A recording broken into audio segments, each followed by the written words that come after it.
Okay, so we'll start with the second lesson, and that is intelligence. Intelligence. Now, students, you tell me, what are your ideas about intelligence, or what do you think intelligent person is, or what the name intelligence indicates for you? How important is it for you in your life? Intelligent like जैसे वो बहुत intelligent होते हैं, मतलब उनके पास दिमाग होता है, वो पढ़ने लिखने में या किसी से बात करने में बहुत ऐसा बात करते हैं जैसे लगता है उनके पास बहुत सारा है। मतलब ऐसा है। Okay, so answer my one question. Okay, if you are asked to choose one of three options, that first you have got lot of money, second is good looks, and third is intelligence. Which one will you choose and why? Okay. Lot of money, good looks, and intelligence. Good looks and intelligence. Which one will you choose and why?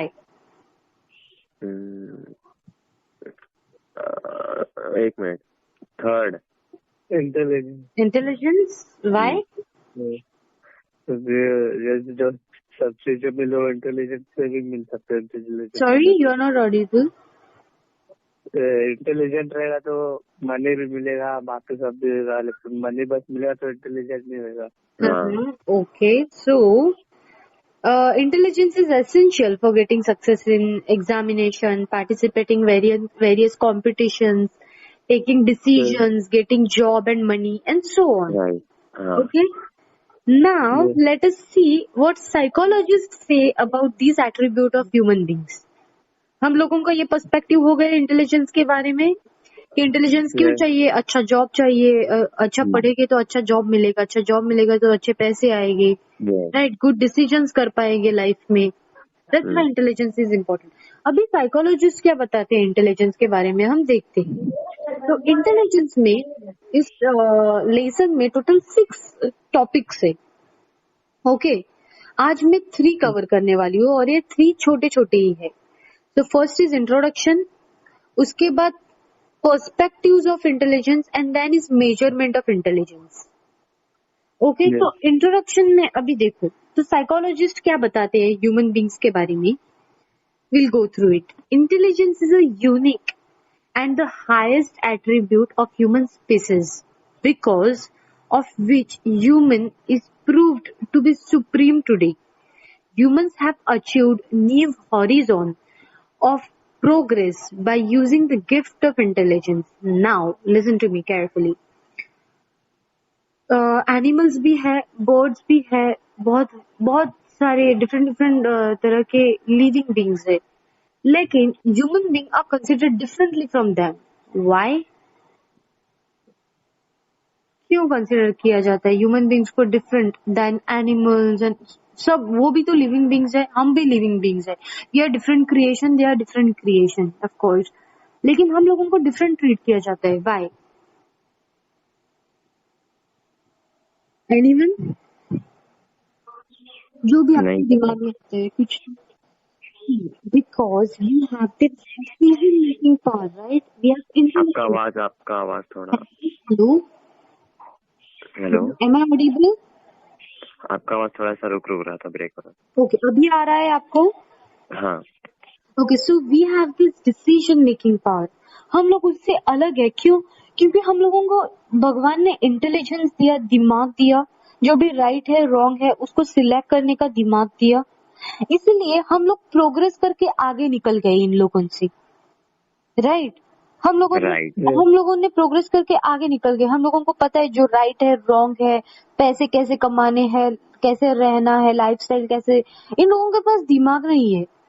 जो animals होते हैं उन लोगों के पास दिमाग नहीं है, इसीलिए वो भी जो भी दिया जाता है खाते हैं, चलो निकल जाते हैं। लेकिन हम लोगों को दिमाग है कि ऐसे में कब तक खा के निकल जाओगी, मुझे कुछ चाहिए, लाइफ में कुछ अचीव करना है, ये गोल्स एम्बिशंस रखते हैं हम लोग, राइट?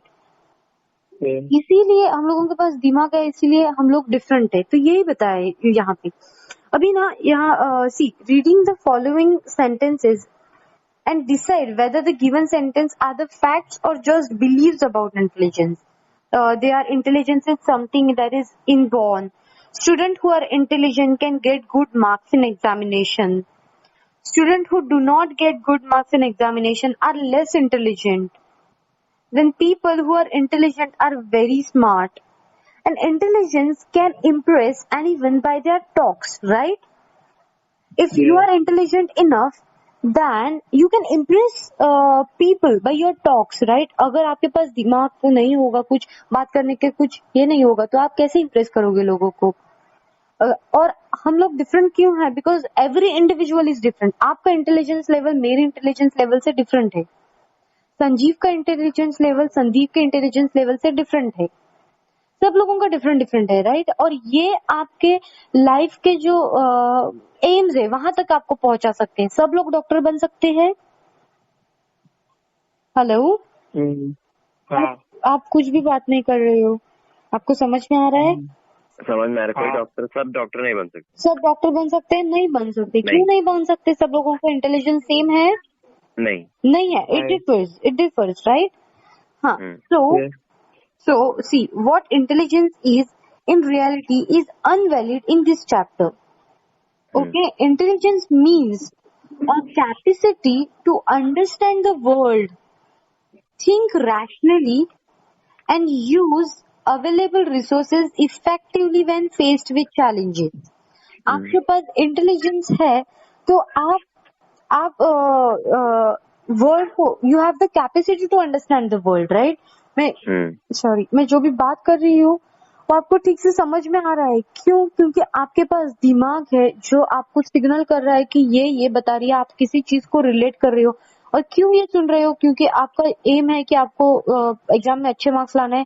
एग्जाम में अच्छे मार्क्स लाया, गुड जॉब मिलेगा, गुड जॉब मिला, अच्छे मतलब पैसे ला पाओगे घर में, राइट?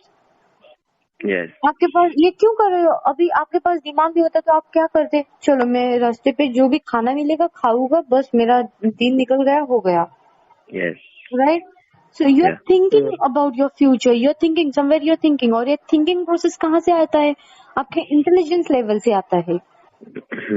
ओके, सो और हाँ, और ये भी है, and use of available resources effectively when faced with challenges. अभी आपको पता चल गया कि मैं किसी फ्लड में अभी यहाँ पे फ्लड आ गया, तो आप क्या करोगे? जब तक आप पूरे तरह से डूब नहीं जाते वहां पे खड़े रहोगे? No. What you will do as a human being, what you will do, you try to escape from it, right? कोई भी ट्री है वहां पे चढ़ जाओगे, कोई भी ऐसे कुछ बोट जैसा कुछ मिलेगा वहां पे जाओगे, कुछ तो एस्केप करने की कोशिश करोगे, राइट? Yes. या so you have that intelligence. आपके पास वो इंटेलिजेंस है, इसीलिए आप ये कोशिश करते रहते हो, राइट? या so some of the definitions of intelligence are as follows. यहाँ पे psychology, different psychologists have defined intelligence in different ways depending upon their perspective. अभी बहुत साइकोलॉजिस्ट ने इंटेलिजेंस का डेफिनेशन दिया है. अभी कोई भी एक टर्म आया, इंटेलिजेंस अभी टर्म है साइकोलॉजी का, तो ये टर्म डिफरेंट साइकोलॉजिस्ट ने बताया कि ये ऐसा है, वैसा है, कैसा है, अभी हम देखते हैं. ओके, और अब अगर आपका क्वेश्चन, आपको मतलब इंटेलिजेंस जो टॉप अभी लेसन ही है पूरा, तो एक बात दिमाग में फिट कर लो कि इंटेलिजेंस का जो डेफिनेशन है वो आपको मतलब पार्ट चाहिए ही चाहिए. क्योंकि कहाँ पे भी पूछा जा सकता है, आपको डेफिनेशन में पूछा जा सकता है. अगर किसी ब्रीफ आंसर में आपको कुछ क्वेश्चन पूछा इंटेलिजेंस के ऊपर, आप लोगों ने इंटेलिजेंस का डेफिनेशन भी दिया वहां पे ऊपर, तो इफेक्टिव हो जाएगा ना आंसर थोड़ा. Yes. हाँ, तो इंटेलिजेंस का डेफिनेशन अभी दो साइकोलॉजिस्ट ने दिया है. First is Lewis Terman and second is David Wechsler. दीदी first Lewis Terman, TERMAN, okay, and David Wechsler. तो अभी डेविड विचलर और लेजिस चेयरमैन. लेजिस नहीं, Lewis, LEWIS, Lewis. Okay, Lewis Terman and David Wechsler. Okay. तो लेविस स्टर्मन ने ये बताया है कि an ability to think on an abstract level is called intelligence. एकदम इजी है, ये पाठ करके रख ही लो कि according to Lewis Terman, an ability to think on an abstract level is called intelligence. और डेविड विचलर ने क्या बताया कि इंटेलिजेंस इज द एग्रीगेट और global capacity of an individual to act purposefully, to think rationally and to deal effectively with his environment. ये थोड़ा बड़ा है, लेकिन मैं आपको सजेस्ट करूंगी कि लेवी स्टरमैन का आप लर्न करके रखो. Okay yes. आप लोगों का रिस्पॉन्स नहीं आ रहा है, आप लोगों को नहीं समझ में आ रहा है, आप बता दो, मैं फिर से लेसन स्टार्ट करती हूँ. नहीं समझ रहे हैं. समझ जा रहा है आपको? यस, एक्चुअली मैं म्यूट करके रखा क्योंकि बच्चे लोग चिल्ला रहे हैं ना, इसलिए थोड़ा. अच्छा ओके. आप लोगों को नहीं समझ में आ रहा है तो आप मुझे बता दो, क्योंकि अभी लिंक है तो मैं आपको बता सकती हूँ अच्छे से. ओके, तो ये डेफिनेशन दिया है. अभी आपका फर्स्ट पोर्शन कंप्लीट हो गया, इंट्रोडक्शन पार्ट हो गया है यहाँ से. अभी पर्सपेक्टिव्स ऑफ इंटेलिजेंस. अभी देखो, many psychologists believe that intelligence is a single global ability. On one hand, अभी ना साइकोलॉजिस्ट जो है, फेसबुक का छोड़ो, मैं आपको हिंदी में बताती हूँ. यहाँ पे ना साइकोलॉजिस्ट ने दो परसेप्शंस लगाई.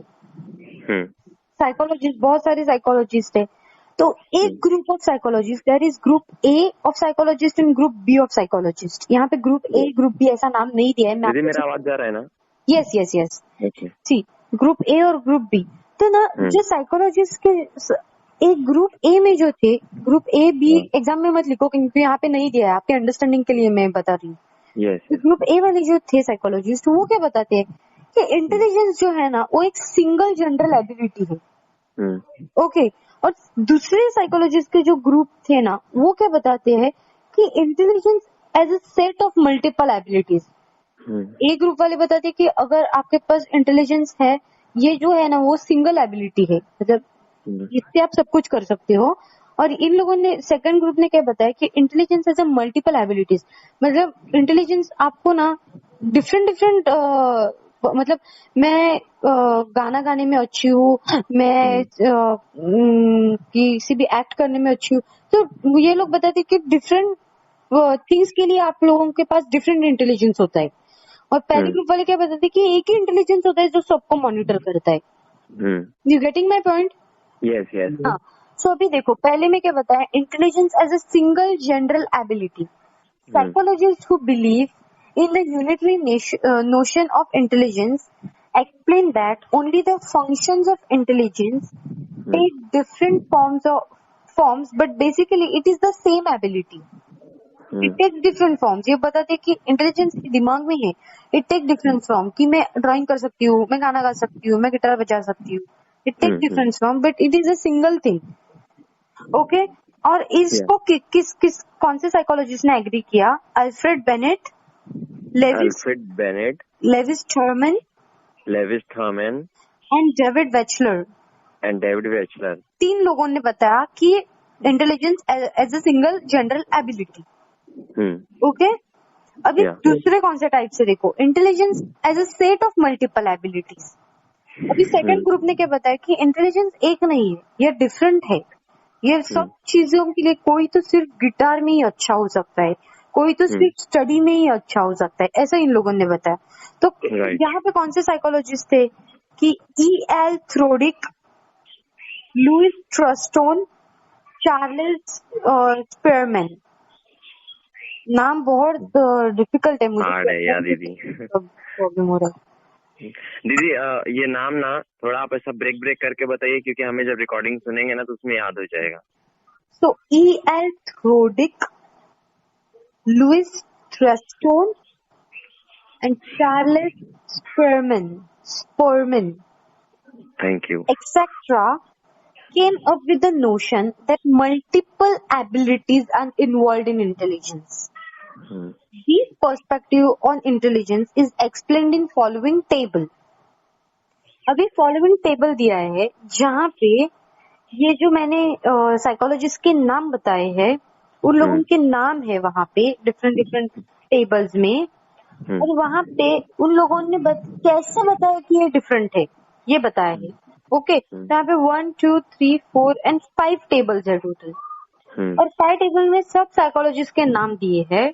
और उसमें बताया है कि ये कैसे डिफरेंट है, क्योंकि इन लोगों ने डिफरेंट तो बताया, लेकिन अभी कैसे डिफरेंट है वो भी बताना है.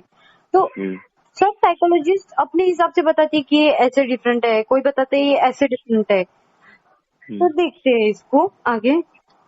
Yes E.L. Rodick put forth 3 independent abilities that can be called intelligence. इसने 3 दिए हैं। किसने? E.L. Rodick ने।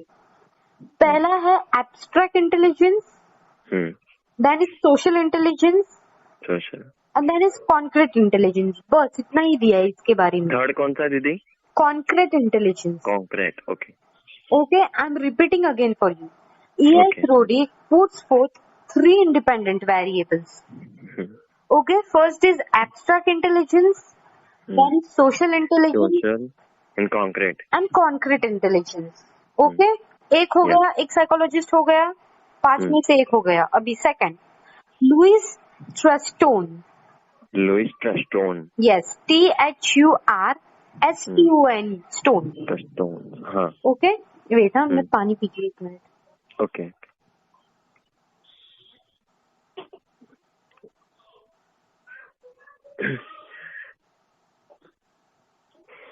हेलो, संदीप 4 बजे इकोनॉमिक्स भी है। आपका क्लास है अभी? नहीं, अभी नहीं है, 12 बजे। 12 बजे है कंटिन्यूज? हाँ। Oh my goodness. ओके, तो मैं मतलब जल्दी खत्म करूंगी। हाफ आवर दे दो अभी, हाफ आवर में खत्म। 11 हो गया, 11:30 से पहले मैं आपको खत्म करूंगी। Okay fine. या तो अभी ये 5 कॉलम होने के बाद एक लास्ट टॉपिक है, वो मैं कवर करती हूँ फटाक से और खत्म हो गया फिर। ओके। और अभी आपको ये खत्म होने के बाद ज्यादा लग रहा है तो विल एंड, कुछ प्रॉब्लम नहीं है, बाद में बताऊंगी। Yes yes. So Louis Thurstone ने क्या देखा, बोला सुनो। Louis Thurstone proposed 7 primary abilities, each independent of other, that can be called intelligence. अभी सुनो, इन लोगों को सिर्फ नाम ही दिए, कुछ ऐसा एक्सप्लेन नहीं किया कि एब्स्ट्रैक्ट क्या है, सोशल क्या है, कॉन्क्रीट क्या है, नहीं, सिर्फ नाम याद रखो।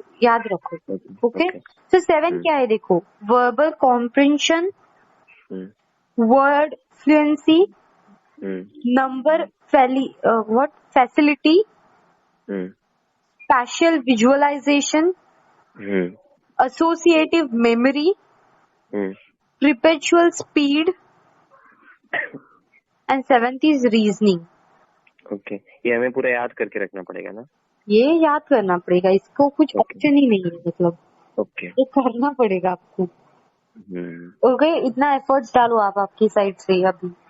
यस डालेंगे, क्योंकि कैसा है, अभी मुझे भी पता नहीं कि अभी इतना मतलब भारी शब्द दिया है दैट आई एम कंफ्यूज कि क्या है ये। ओके, सो एनीवेज यहाँ पे कुछ उसका स्पेसिफिकेशन नहीं दिया है कि ये है, और आप डीप में जाओ भी मत, इतना ही काफी है।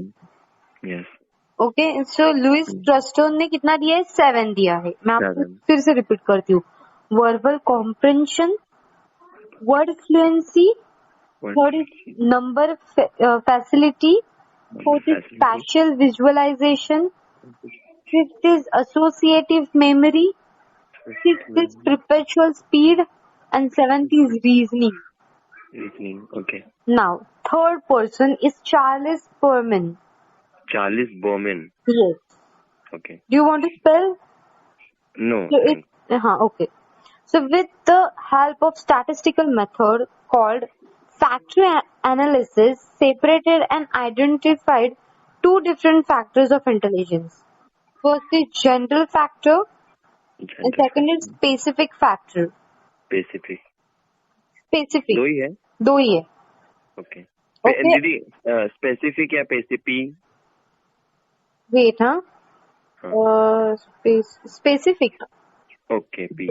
Okay, so according to him, general factor is the minimum competence required to carry out daily work. अच्छा, ये छोड़ दो ही लिखो सिर्फ, क्योंकि ये और एक स्टेटमेंट दिया है, लेकिन ये आप तो मैं बोल के आप लिखने वाले नहीं हो। इससे अच्छा ये है कि इसके नाम के नीचे 2 लिखो और बस। ओके, तो Raymond Cattell and John Horne. So Raymond Cattell with his student John Horn proposed a theory of intelligence, explaining 2 types of intelligence. इसने 2 types बताए, एक है fluid intelligence और सेकंड है crystallized intelligence. पहला कौन सा है? Fluid intelligence, FLUID. Fluid Okay. Intelligence and crystallised intelligence, Hmm. CRYSTALLIZED, crystallised. Crystallizes. Okay. According to them अभी देखो फ्लूइड इंटेलिजेंस क्या है. So fluid intelligence is depend on neurological development. Hmm. Okay, and it is relatively free from the influences of learning and experience. Hmm. So fluid intelligence क्या है? It's dependent on neurological intelligence, neurological development, and it is relatively free from the influence of learning and experience. अभी crystallized intelligence क्या है? Is not dependent on one's neurological. वहाँ पे neurological development dependent था, यहाँ पे neurological development में dependent नहीं है.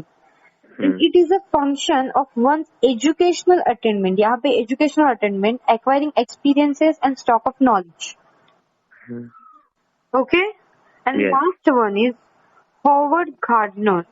So Howard Gardner. Gardner. See, Gardner. Gardner. Howard Gardner. Gardner. Okay. God नहीं, Guards. God. Okay. हाँ. So Howard नाम बहुत हार्ड है. हाँ, सब लोगों के नाम इतने डिफिकल्ट है कि आप लोगों के मतलब अभी बहुत बार सुनना होगा आपको ये.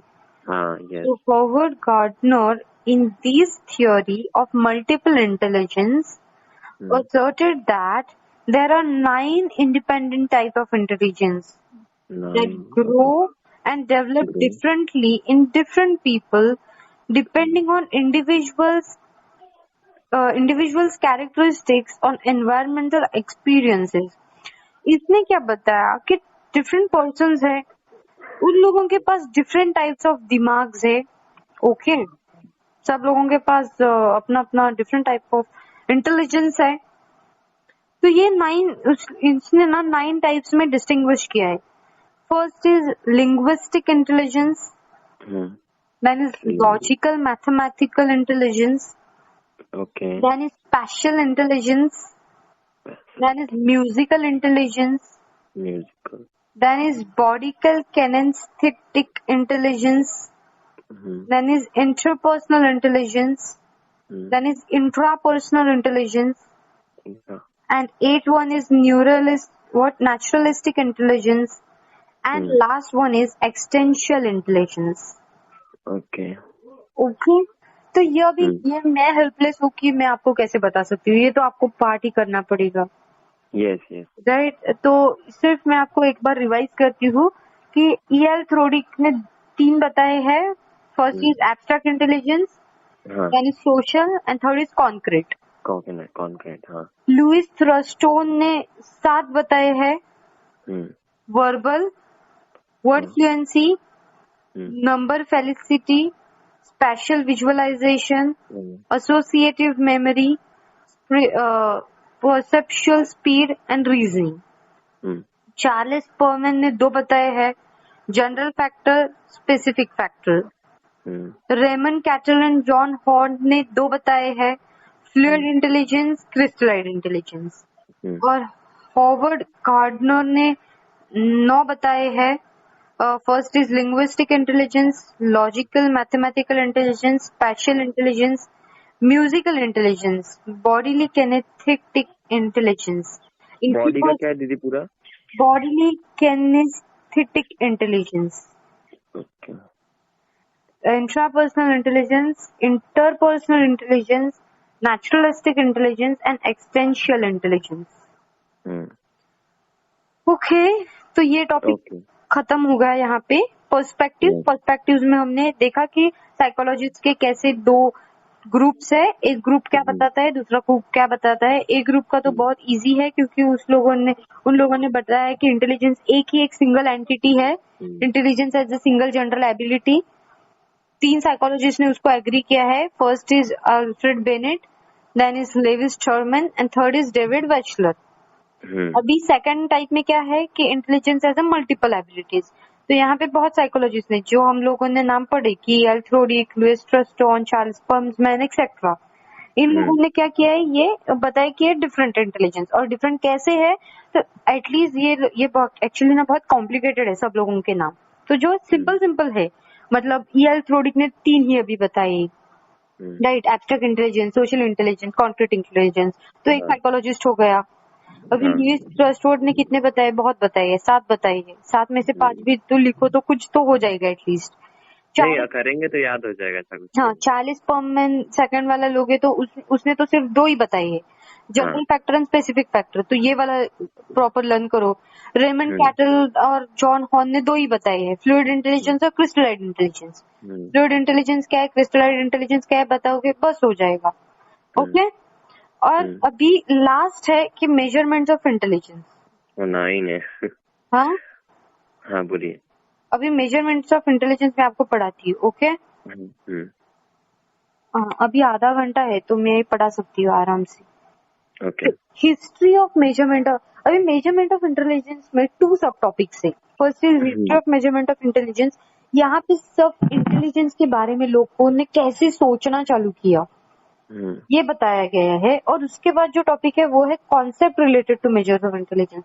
तो अभी जो कॉन्सेप्ट है कि मेंटल एज क्या है, क्रोनिकल एज क्या है, इंटेलिजेंट क्वेश्चन क्या है, वो बताने के लिए मतलब वो सोचना चालू किया। ऐसे अभी टेस्ट, आपका मेंटल एबिलिटी क्या है, वो टेस्ट कैसे किया जा सकता है, ये सब सोचना चालू किया। ओके, तो पहले first is history of measurement of intelligence. इसके ऊपर क्वेश्चन पूछा जाता है। Okay, many a times, so keep this in mind. So there are total 1 2 3 4 5 6 paragraphs है। ओके, सुनो ध्यान से सुनो। 6 पैराग्राफ्स है। 6 पैराग्राफ में हर एक पैराग्राफ में एक एक साइकोलॉजिस्ट को इंट्रोड्यूस किया जा रहा है। ओके। ओके, और हर एक साइकोलॉजिस्ट ने इंटेलिजेंस के बारे में कैसा सोचा है। ओके, सिर्फ कैसा सोचा है, यहाँ पे बहुत डेट्स है, बहुत मतलब डेट्स वगैरह यहाँ पे बहुत ही, अभी इतना तो आपके दिमाग में रहने वाला नहीं है। तो अगर history of measurement of intelligence के बारे में पूरा एक पेज है। ओके, और एक क्वेश्चन पूछा जा सकता है। ये पूरे क्वेश्चन में आप एक सम अप करके एक मतलब समरी वाला आंसर लिखोगे ना तो भी इनफ है।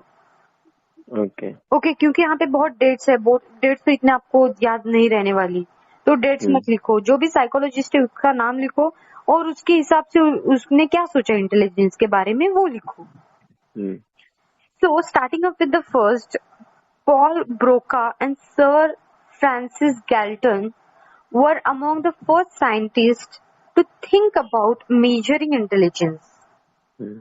In mid-1880s, Sir Francis Galton administered a battery of tests measuring variables such as hair size, reaction time, visual accuracy, auditory threshold, breathing capacity, etc. He thought he could determine intelligence by measuring the size of human skull.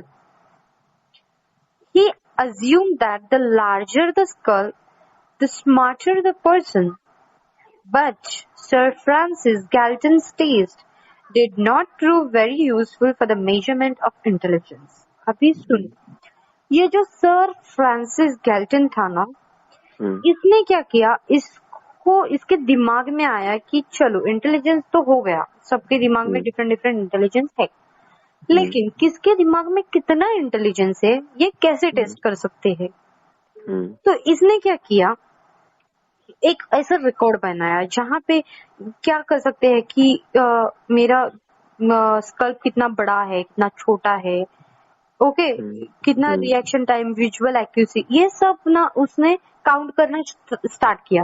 और इसने बताया कि मतलब every individual का जितना बड़ा school है, मतलब जितना बड़ा हेड है, उतना उतना ज्यादा उसका इंटेलिजेंस।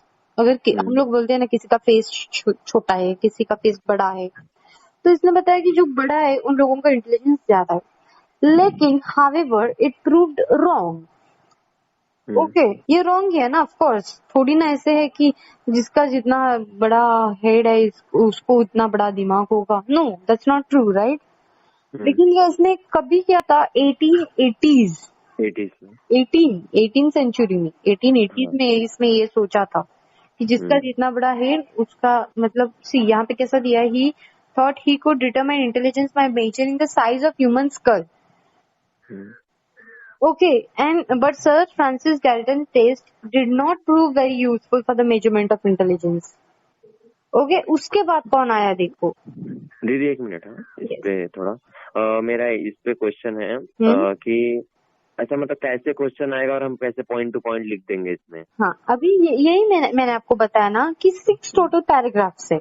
हाँ, यहाँ पे कोई साइकोलॉजिस्ट का नाम देके ऐसे हाईलाइट नहीं किया है, लेकिन मैंने जब ये सब गो थ्रू किया ना तब मुझे समझ में आया कि यहाँ पे 6 पैराग्राफ्स है. 6 पैराग्राफ में हर एक पैराग्राफ में एक साइकोलॉजिस्ट को इंट्रोड्यूस किया है.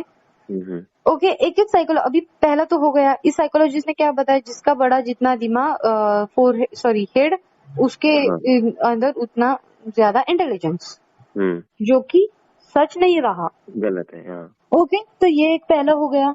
तो ऐसे अभी आपको जब हिस्ट्री पूछेगी तो पहले सर फ्रांसिस का लिखो, अकॉर्डिंगली लिखो, क्योंकि इसने ही पहले बताया है 1880 में.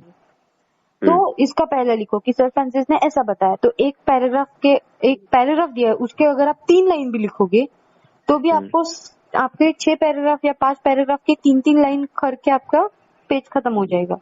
पहला लाइन तो हम डेट लिख सकते हैं, दूसरा लाइन पहला लाइन उसका नाम लिख सकते हैं. हाँ, नाम उसका. उसके बाद डेट्स तो पूरे मतलब आप कंफ्यूज हो जाएगा. अगर आपको पता नहीं है तो डेट्स लिखो मत. आप कॉन्फिडेंट हो कि यही है तो लिखो. ओके, पहला तो आप लिखोगे कि he started thinking about measuring intelligence. उसने सोचा पहले, राइट. सोचने के बाद उसने सब कुछ पॉइंट्स ले लिए कि क्या मुझे ये मतलब इंटेलिजेंस कैसे पता करने के लिए मुझे क्या चाहिए. इन लोगों के हेड की size, reaction time, visual accuracy, 2-3 नाम ऐसे लिखो कि reaction time, head size, visual accuracy, okay, breathing capacity, etcetera डालोगे मतलब बहुत कुछ. और ओके, और एक क्वेश्चन कि अगर जैसे मुझे डेट समझ में मुझे डेट याद है तो मैं नाम के आगे डेट डाल सकता हूँ या उसके पहले डेट डालना पड़ेगा? नहीं, कुछ प्रॉब्लम नहीं है. आपका आंसर मतलब प्रॉपर होना चाहिए, आगे पीछे कुछ प्रॉब्लम नहीं है. लेकिन डेट मैं आपको बार बार बताती हूँ कि आप अगर श्योर हो कि नहीं यही है तो लिखो. वरना क्या हो जाएगा ना, डेट नहीं लिखोगे तो आपका मार्क्स कट नहीं होगा, लेकिन डेट लिखोगे और गलत लिखोगे तो डेफिनेटली मार्क्स कट होगा. You getting my point? या सो हाँ, तो ये लिखने के बाद आप ये लिख सकते हो कि सर फ्रांसिस गैल्टन ने ये बताया कि he thought he could determine intelligence by measuring the size of human skull. He assumed that larger the skull, the higher the intelligence. But however, it proved wrong. हो गया. 4-5 line तो आराम से हो जाएगा इसमें. तो ऐसे सब चीज का ना, अभी सर फ्रांसिस गैल्टन का हो गया. अभी एक हो गया हमारा. जैसे जैसे मैं बताऊंगी ना, उसका नाम, उसने क्या बताया और वो चल रहा है या फेल हो गया. क्यों फेल हो गया? क्योंकि वो नहीं, जितना थोड़ी ना बड़ा स्कल है तो हायर इंटेलिजेंस होगा, राइट. हाँ, तो अभी सेकंड कौन सा है देखो. In early 1890s Raymond Cattell and assistant, ये असिस्टेंट है. हाँ, रेमंड कैटल. ये किसका? Raymond Cattell, CATTELL. Okay, Raymond Cattell ये कौन था? असिस्टेंट था सेंट फ्रांसिस गैल्टन लेबोरेटरी में. Okay, establish similar laboratories in United States. इसने क्या किया, वैसे ही लेबोरेटरी यूनाइटेड स्टेट्स में एस्टेब्लिश की. एक minute. Jesus. Okay, so during this time Raymond Cattell use the term mental test. इसने मेंटल टेस्ट ये टर्म यूज किया जो आज तक हम सुन रहे हैं. Okay, so for the first time in the psychology literature, keep this very thing in mind. Raymond Cattell used the term mental taste for the first time in the psychological literature. Raymond Cattell said Francis Galton's view that intelligence is best measured through sensory tasks, but explained his mentor's idea by emphasizing that test administration must be standardized so that results are comparable from person to person and from time to time. अभी सुनो. ये जो Raymond cattle है, ये assistant था। किसका assistant था? Sir Francis Galton के लेबोरेटरी में असिस्टेंट था। इसने क्या किया, ऐसे ही लेबोरेटरी यूनाइटेड स्टेट्स में एस्टैब्लिश की। ओके, और इसने पहली बार साइकोलॉजिकल लिटरेचर में मेंटल टेस्ट ये वर्ड यूज किया। गिव दैट, क्या बोलते हैं उसको, कॉमा करके लिखो उसको, हाइफन क्लॉज पर डाल के लिखो। ओके, और ये पहली बार उसने वर्ड यूज किया। इसने किस चीज पे एम्फसाइज किया? इसने बताया कि हाँ, इसने बताया कि हम लोगों को ये जो टेस्ट है वो स्टैंडर्डाइज करना चाहिए, मेंटल टेस्ट है वो स्टैंडर्डाइज करना चाहिए, क्योंकि जो रिजल्ट आएगा, जो टेस्ट के बाद जो रिजल्ट आएगा, ये पर्सन टू पर्सन डिफर करना चाहिए। सब लोगों की इंटेलिजेंस सेम है नहीं है, सब लोगों की एज सेम है, सब लोग एक साथ ही बॉर्न हो गए हैं नहीं, सब लोग डिफरेंट डे, सब लोग ऐसे डिफरेंट है ना, डिफरेंट या तो इसमें बताया कि ये सब चीज को काउंट करके मतलब होना चाहिए। Okay, so Raymond Cattell is the second one. Okay, Sir Francis Galton, that is Raymond Cattell. Now, in the beginning of 20th century, अभी 18 हो गया, 18 के बाद अभी 20th century directly, the school authorities in Paris were keenly interested in knowing. Third है ना? हाँ, ये थर्ड है. Okay.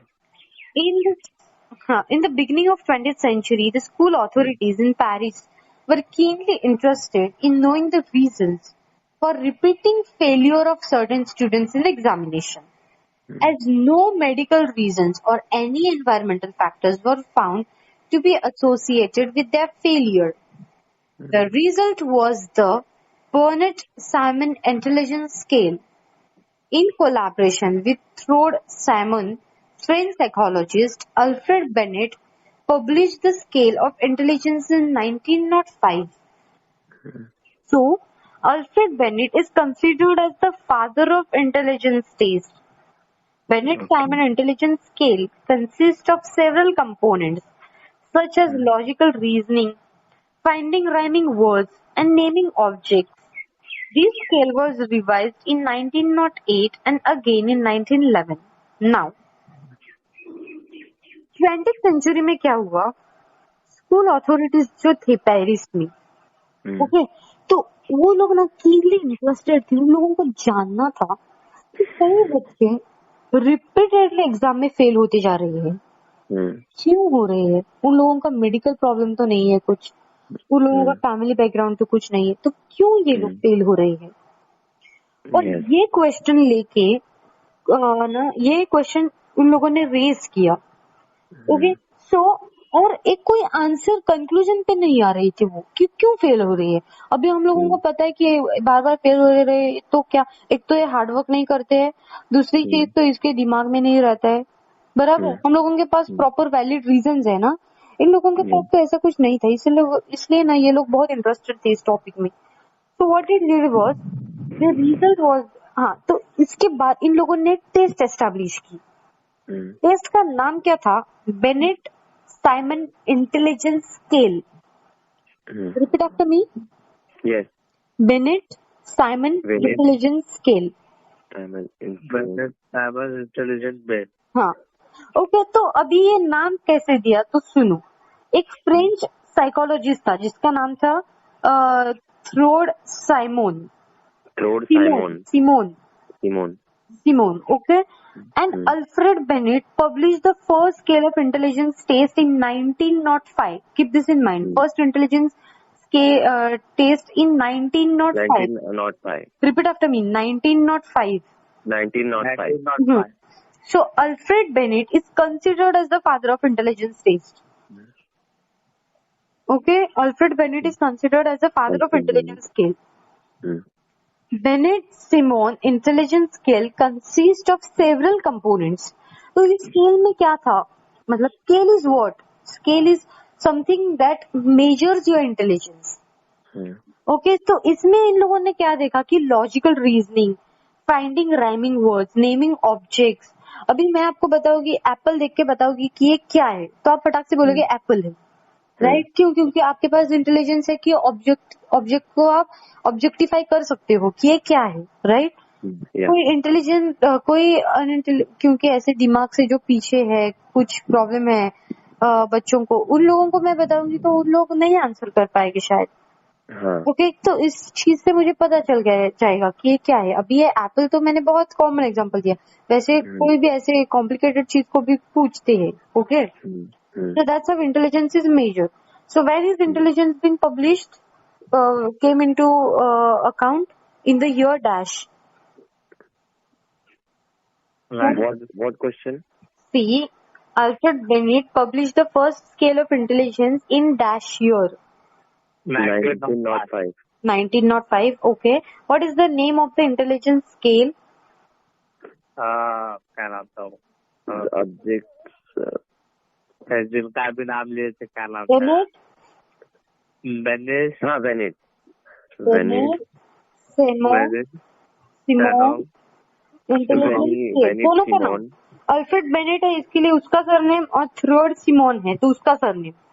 हाँ ओके, दोनों का सरनेम, क्योंकि दोनों ने प्रपोज किया है ना ये थ्योरी। तो पहले अल्फ्रेड ने किया था, इसीलिए अल्फ्रेड का नाम पहले था, और ये जो फ्रेंच वाला साइकोलॉजिस्ट था वो बाद में आया, उसने थोड़ा उसको मॉडिफाई किया और उसको ये नाम दिया कि बेनेट सिमोन इंटेलिजेंस स्केल। और Alfred Binet is considered as dash of intelligence test. Alfred Bennett is considered as father of intelligence taste. Father of intelligence. Okay. Who is considered as father of intelligence taste? बेनिस क्या है? Alfred Binet. Alfred Bennett. Yes. Alfred बेनिस। Alfred Bennett. Okay. Now, अभी third paragraph भी हो गया। First में हम लोगों ने किसके बारे में डिस्कस किया? फर्स्ट हम लोग मतलब वो सर के साइज के हिसाब से वो बता रहा था। साइकोलॉजिस्ट सर फ्रांसिस बेल्टॉन, वो 1880 में किया था। Yes, okay. और उसने सर के साइज के बारे में बताया। सेकंड इज उसका assistant, who is that guy? ये 1990s में ये बताया था वो रेमंड कैचल। हाँ, रेमंड कैचल उसका असिस्टेंट था। इसने क्या किया, यूनाइटेड स्टेट्स में सेम लेबोरेटरी एस्टेब्लिश की। वो कौन था? उसने ही use the term dash for the first time in psychological literature. Which term did he used? First time psychology. याद करो, चलो याद करो। फर्स्ट टाइम उसने वो वर्ड यूज किया है साइकोलॉजिकल लिटरेचर में।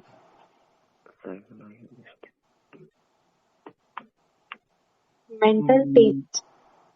Sorry, mental test. Yes. Okay, so इसने वर्ड पहली बार यूज किया, मैंने आपको बताया ना। ओके, ये सब उसके बारे में हो गया। उसके बाद 20th सेंचुरी में कौन आया? इन लोगों को क्वेश्चन था पेरिस और स्कूल अथॉरिटीज को कि बार बार स्टूडेंट्स क्यों फेल होते जा रहे हैं। और उसके लिए एक फ्रेंच साइकोलॉजिस्ट था सिमोन, तो उसने इंटेलिजेंस स्केल को ये किया, बेनेट सिमोन इंटेलिजेंस स्केल। और Alfred Binet publish the first scale of intelligence in dash 1905। Yes, dash is considered as the father of intelligence test.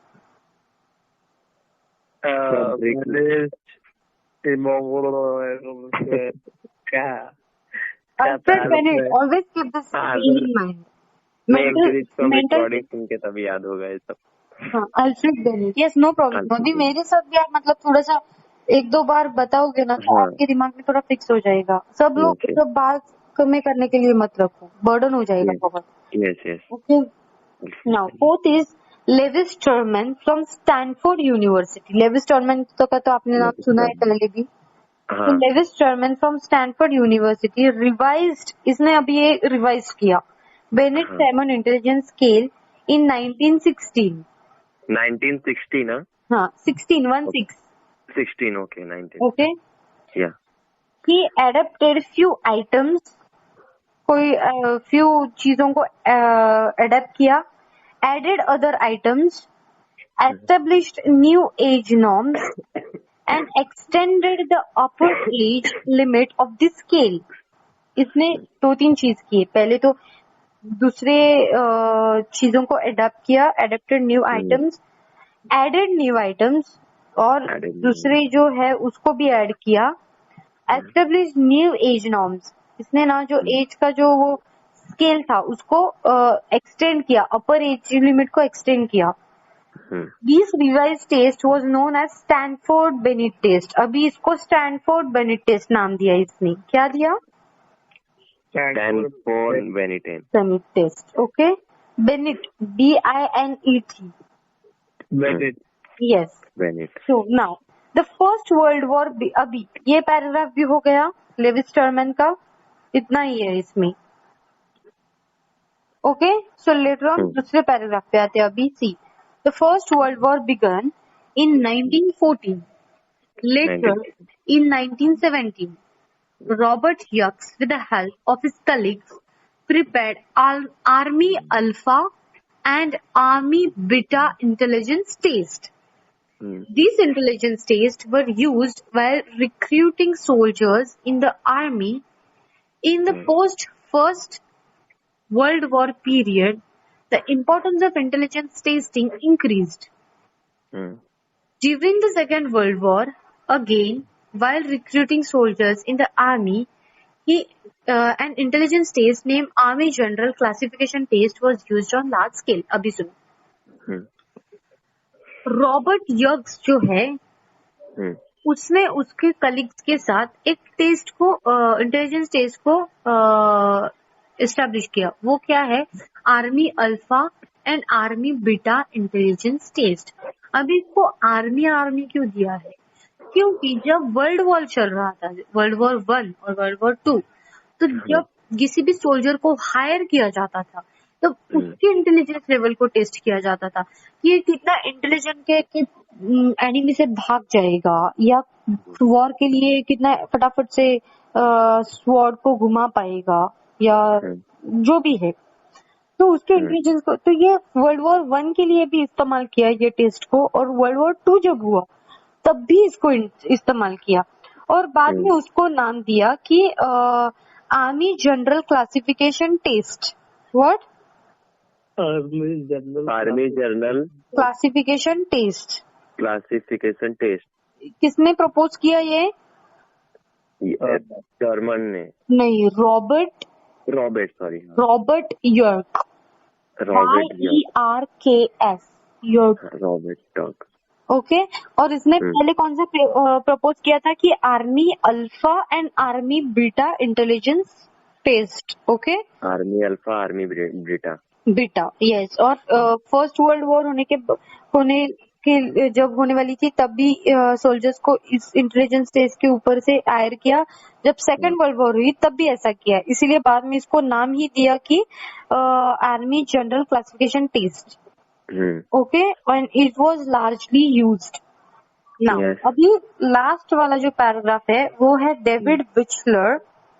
In 1939 published the Wechsler-Believe intelligence scale. I don't know how do you pronounce it, but BELLEVUE.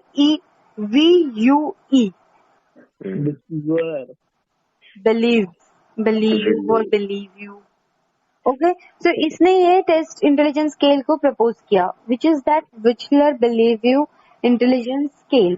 This scale was revised in 1955 and was renamed as Wechsler Adult Intelligence Scale. इसको अभी ना revise किया और नाम क्या दिया? Wechsler Adult Intelligence Scale. That is WAIS. WAIS is a test designed to measure intelligence of adults. Of course, adult का नाम है तो adult का ही इंटेलिजेंस टेस्ट करेंगे, and older adults. The fourth edition मतलब क्या है? ये रिवाइज करते गए ना, तो अभी fourth edition of this test was WAIS-14 मतलब जो हम रोमन नंबर्स में लिखते हैं ना, जैसे वैसे 4 was released in 2008. ये किसने रिलीज किया? Karl portion. कार्ल सी से नहीं, के से, KARL, कार्ल केसन नहीं, portion, PE portion, PEARSON, Porson. Ozone. Okay. Okay, David Wechsler also developed an intelligence test to measure the intelligence of children. इसने और एक टेस्ट ये की, पहले तो अडल्ट के लिए की थी, अभी चिल्ड्रन के लिए भी की. Wechsler Intelligence Scale for Children, that is WISC. WIS. हाँ. Besides these tests, many other psychologists have developed various intelligence scales. The number of intelligence tests and application of intelligence testing are increasing day by day. इसने क्या बताया कि अभी बहुत psychologist का नाम लिया, बहुत लोगों के टेस्ट भी बताए. अपार्ट फ्रॉम दिस और भी बहुत है, ऐसा इन लोगों ने बताया. क्योंकि जैसे the number of intelligence test increase day by day. Okay,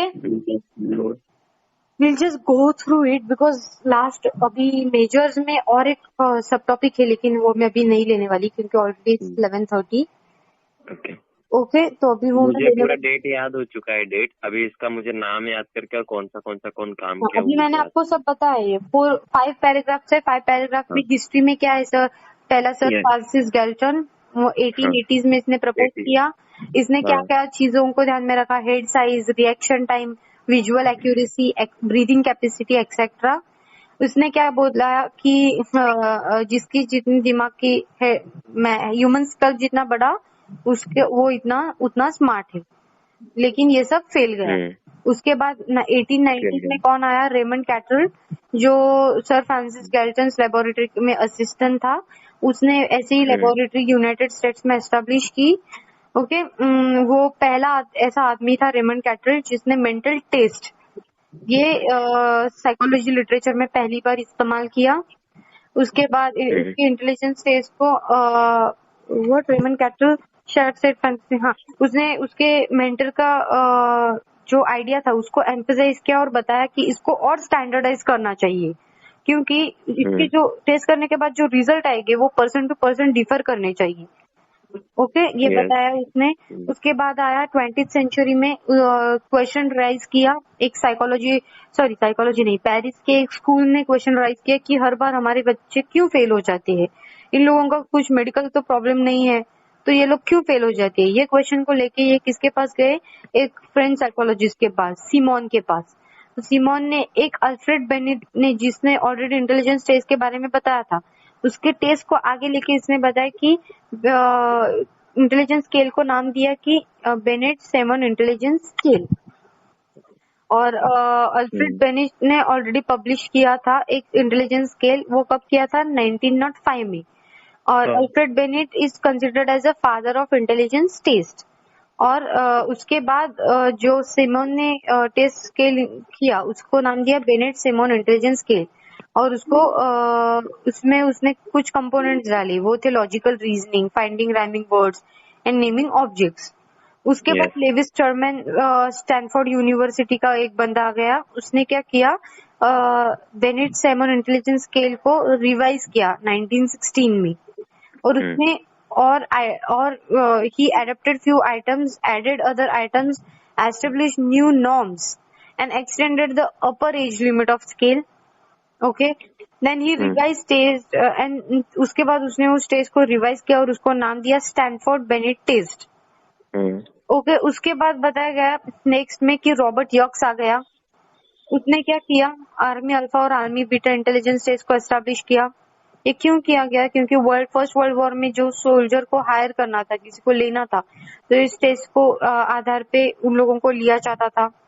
उसके बाद ये टेस्ट इतनी फेमस हो गई कि जब सेकेंड वर्ल्ड वॉर था तब भी आर्मी को जब हायर करना था तो इन लोगों को इस टेस्ट के बाद ही इन लोगों को हायर किया जाता था. तो इतना पॉपुलर हो गया कि इसको नाम दिया आर्मी जनरल क्लासिफिकेशन टेस्ट. उसके बाद डेविड विचलर आ गया इन 1939. उसने विचलर बिलीव यू इंटेलिजेंस टेस्ट को एस्टेब्लिश किया. फिर उसके बाद इसको रिवाइज किया और रीनेम किया 1955 में और उसका नाम दिया विचलर अडल्ट इंटेलिजेंस स्केल. अडल्ट के लिए था ये, WAIS. ओके, और ये सब अडल्ट और ओल्ड अडल्ट के लिए था. और इसको 4th एडिशन हो गया. WAIS 4 was released in 2008 2008 में इसको किसने किया? कार्ल पोर्सन ने।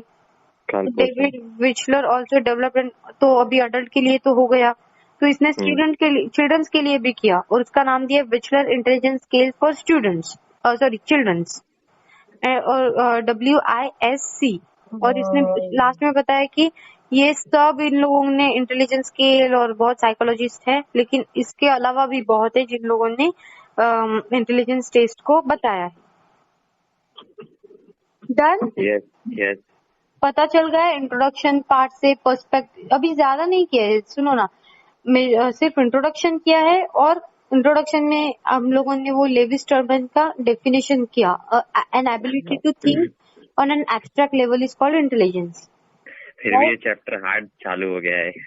हाँ, टफ मतलब ना, ये लास्ट ईयर पहला लेसन था। हाँ।